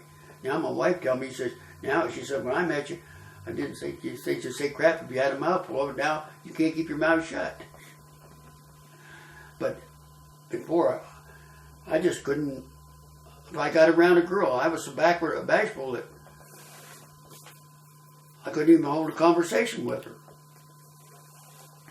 But after the war? After the war. You had grown up. I'd grown up, yeah. I had got a little confidence in myself that I could, other people do it, I can do it too. Did you learn anything in the military that you could apply later on in your life? No, other than getting confidence. That if you can do it, I can do it. With the jobs you had, what type of jobs did you have after the war? Well, when I come home, I went back to the Sonys. You had 90 days to go back. Well, my mother said, you're not going back, you have to. After being over there for 3 years, you're not going back yet. So I took my 90 days. But when I come home, I had that jungle rot real bad. What is the jungle rot? Well, come to find it out, it's a form, later years I come to find out, it's a form of leprosy. Big running sores on you, and they fill up with scabs, and the scabs bust, and wherever that bust runs, you can break out another sore. I had them up my legs, and on my head, and my feet, in the day that I got to come home on the train.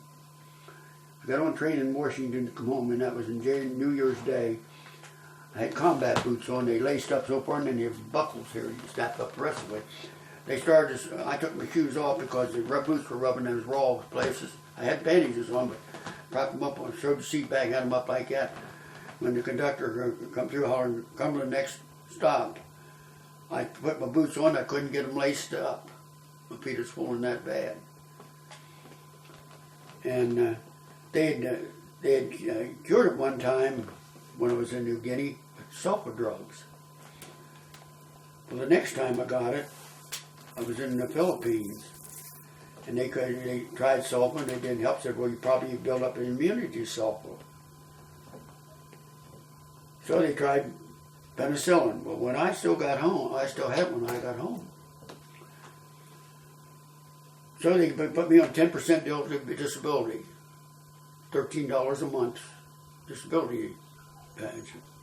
Ever since 1946. You know, I got coming to that. So anyway, I got drunk one night. I was home, and I stopped at a truck stop. Used to be down here in the Narrows to get a cup of coffee, buy coffee to sober myself up a little. And I looked up on the shelf, and they had little bottles of iodine about that big, real black-looking iodine. I said, give me 2 bottles of that. It was only 10 cents a bottle. I went home and took the bandages off and picked those scabs open. I took swabs and swabbed all the pus out, and I poured that iodine down in them. You talk about somebody sobering up. That sobers you up in a hurry. You don't meat like that. So, when I went back to the Celanese for that, he said, you can't take you back. He said, that stuff maybe is contagious. He says, we can't take you back as long as you got that. So I went to school then under the GI Bill, be an auto mechanic. Because I was interested in motors then. Well,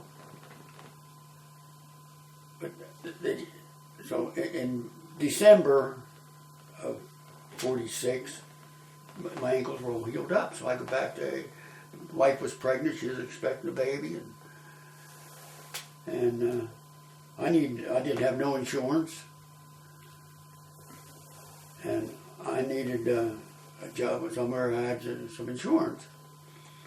So I taken back to Celanese. The nurse said to me, says, what's them scars on your legs? I said, that's where I had jungle rot. She said, how'd you get rid of it? I said, well, they tried penicillin, sulfur, they tried penicillin. I said, and none of it worked. I said, but I got rid of it. She said, what'd you do? I said, poured iodine in it. She said, you didn't heal it, you burned it out. I said, well, I got rid of it, that's the main thing. But, so you got back onto the Celanese plant? and then in 1950, I was loading tractor trailers. There was 2-wheel dolly trucks, loading cases. And they brought in 3 forklifts and knocked 21 of us out of the job. So I went to work on construction work, gas line work. 10 hours a day, 6 days a week, for $1 an hour. And worked on that. And also started in spring, worked up to about November, and I got laid off. So I started running, I went and signed up for unemployment, only drew employment a couple of weeks. And I put in applications to be at Bolton Forge. They called me. So I went to work down there. I worked there 3 months, and they had a big furlough. I was out of work again. So I went with another construction company as a laborer. I went as a carpenter help. And worked for them, and in the meantime I put in a friend, my wife's cousin's husband worked on the Western Maryland Railroad. So he said, they're hiring on, he said, they're going to hire on the Western Maryland. We said, why don't you, so you get an application filled out and I'll take it in. So he took it in and I got called there and I worked there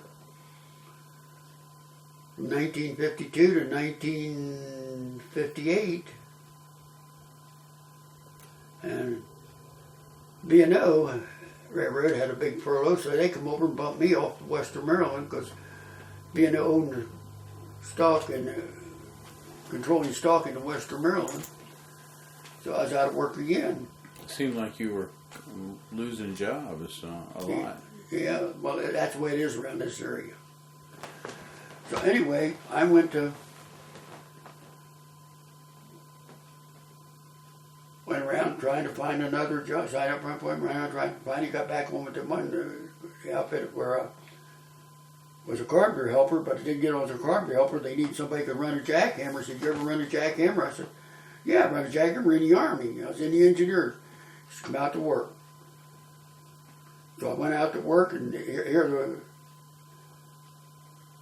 I didn't go through the unemployment board.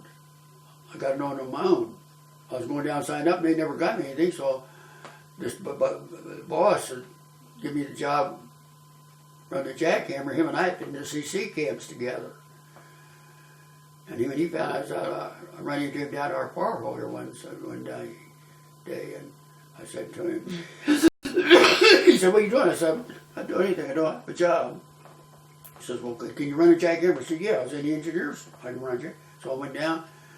The next day. I went to work for him. Here, the Union, the unemployment board tried to pull me off the job because I didn't go through them. So they said, "Got a business agent for the local." And he come down and he said, and I'd worked for him, under him, up at Luke for the Hazelwood construction company before it went in the Korean War. And he said, "You're the one that on front board raiding the hell about." I said, "I'm the guy." He says, "Don't worry about it." He says, "I'll straighten things out with them." So anyway, I got called back on the railroad. While I was off, I put in an application at ABL, which is Allegheny Ballistics Laboratory. Put in an application there.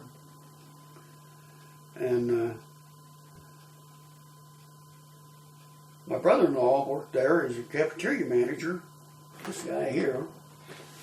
And while I'm working for Hazelwood, he said, "They're going to hire out there, Homer." He says, "Put in an application." So I went out.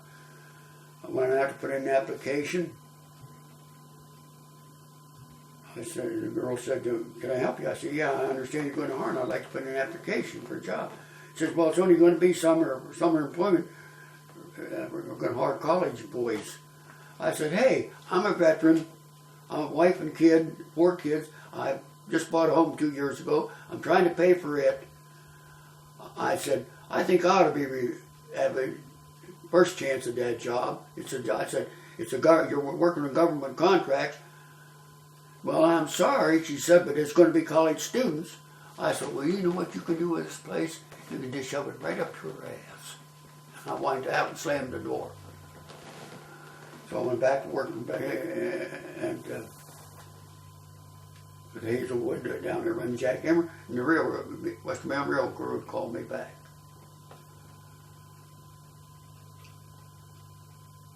So your time in the service was useful then. My term in the service hasn't been worth a darn to me. No, it wasn't. I've tried to get stuff from the VA. I've been turned down. So you've had negative reaction to what the VA has done? Yes, sir. And it's like my guy told me. He said, "Homer, I want to tell you something about the VA. They're there, they're working for the government. They're not there working for you." How about the veterans organizations like the American Legions? Have you ever worked with them? Well, I've been a member of this one of them since 1946. How about the Veterans of Foreign Wars? That's the one I belong to. And I belong to the Korean War veterans. But anyway, my brother-in-law says, he says, "I'll bring you an application home and you fill it out." So I filled one out and he took it in and they accepted it. So anyway, like I say, I got called back to the railroad and I worked 8 months and here Bill calls me. I thought, darn, I don't know what to do. I'm making $116 a week. I got to go out there and start for $79.20. I went awake all night. That night, just worrying, what am I going to do? But by the time morning came, I thought, the heck with it. I'm going to ABL because the next time there's a furlough and there will be a no, it'll be the same thing. I'll be out the gate again. So I quit the railroad and I went to ABL. They never bumped again. Never bumped off to Western Maryland again. But anyway, I worked there for 4 years. I was working on the Polaris missile contract. Well, the missile contract was done. They went from 3,200 employees down to 300. So I was out again. So my brother-in-law, he bought a home of a builder up there at Clariesville, which is just right outside of Frostburg, and became good friends with him.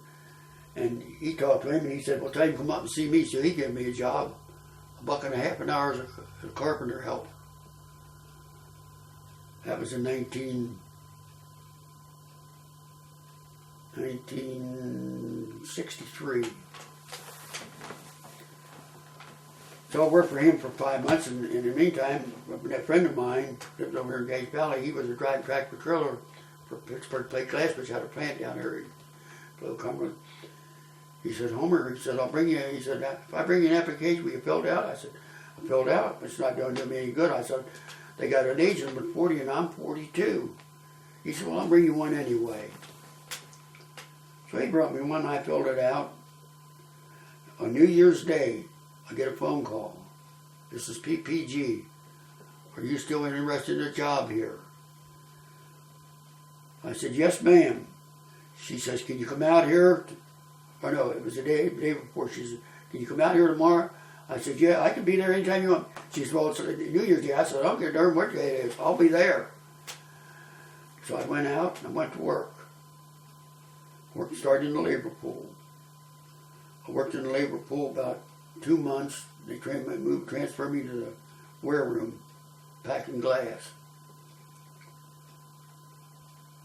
And I said to my boss there one day, I said, "I can't figure it out." I said, "I'm 42 years old and the age limit is 40. He said, "Well," he said, "we found out, Homer, that the guys your age is more reliable than the guys under 40. So that's when we started hiring you guys." We have about 10, 15 seconds left on this tape. Is there anything else you'd like to add about your life for the future? Well, I'd like to live to be 100.